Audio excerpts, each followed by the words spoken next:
সবাইকে স্বাগতম। আজ আমরা আলোচনা করব একটি খুবই গুরুত্বপূর্ণ স্বাস্থ্য বিষয় নিয়ে, আর সেটি হলো টাইফয়েড রোগ এবং এর টিকা। প্রথমেই জানি টাইফয়েড আসলে কি। টাইফয়েড একটি সংক্রামক ব্যাকটেরিয়াজনিত রোগ, যা হয় স্যালমোনেল্লা টাইফি নামের ব্যাকটেরিয়ার কারণে। এই ব্যাকটেরিয়া আমাদের শরীরে ঢোকে সাধারণত দূষিত পানি, অপরিষ্কার খাবার বা অপরিচ্ছন্ন হাতের মাধ্যমে। বাংলাদেশের মতো উষ্ণ ও আর্দ্র আবহাওয়ায়, যেখানে অনেক সময় পানির উৎস বা খাবার ঠিকমতো সংরক্ষণ করা হয় না, সেখানে এই রোগ দ্রুত ছড়িয়ে পড়তে পারে।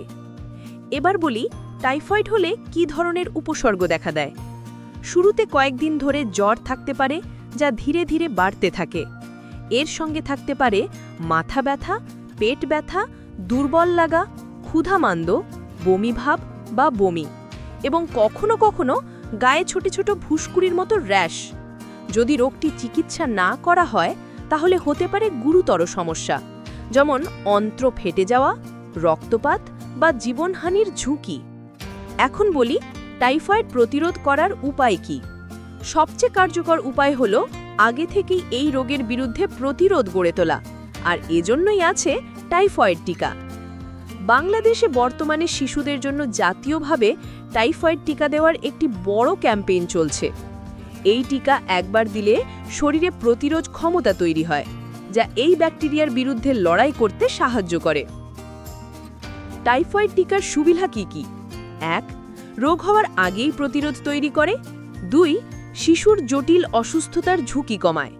৩. হাসপাতালে ভর্তি ও চিকিৎসার খরচ কমায়। ৪. কমিউনিটিতে সংক্রমণ ছড়ানোর হার কমায়। ৫.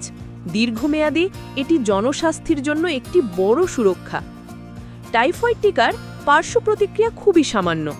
টিকা নেওয়ার পর হাতে সামান্য ব্যথা বা হালকা জ্বর হতে পারে, যা সাধারণত ১ বা ২ দিনের মধ্যেই ঠিক হয়ে যায়।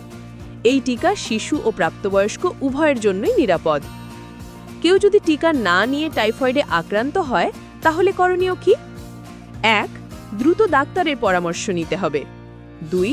রক্ত বা অন্যান্য পরীক্ষার মাধ্যমে রোগ নিশ্চিত করতে হবে। ৩. ডাক্তারের দেওয়া অ্যান্টিবায়োটিক ও ওষুধ নিয়মিত খেতে হবে। ৪. পর্যাপ্ত পানি ও পুষ্টিকর খাবার খেতে হবে। ৫. সম্পূর্ণ বিশ্রাম নিতে হবে। ৬.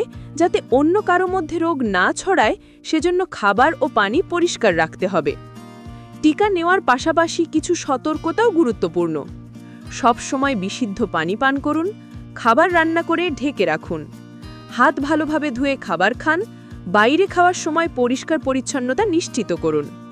মনে রাখবেন, টাইফয়েড একটি মারাত্মক কিন্তু প্রতিরোধযোগ্য রোগ। একটি ছোট্ট টিকা আপনার সন্তানের বড় বিপদ থেকে রক্ষা করতে পারে। বাংলাদেশ সরকার ইতিমধ্যে শিশুদের জন্য এই টিকা বিনামূল্যে দিচ্ছে। সুতরাং দেরি না করে আজই নিকটস্থ স্বাস্থ্যকেন্দ্রে যান এবং টিকা দিন। এটি আপনার সন্তান, পরিবার ও সমাজকে সুরক্ষিত রাখবে। শেষে আবারও বলছি, প্রতিরোধী সর্বোত্তম চিকিৎসা। টাইফয়েড টিকা নিন, টাইফয়েডকে না বলুন। ধন্যবাদ সবাইকে।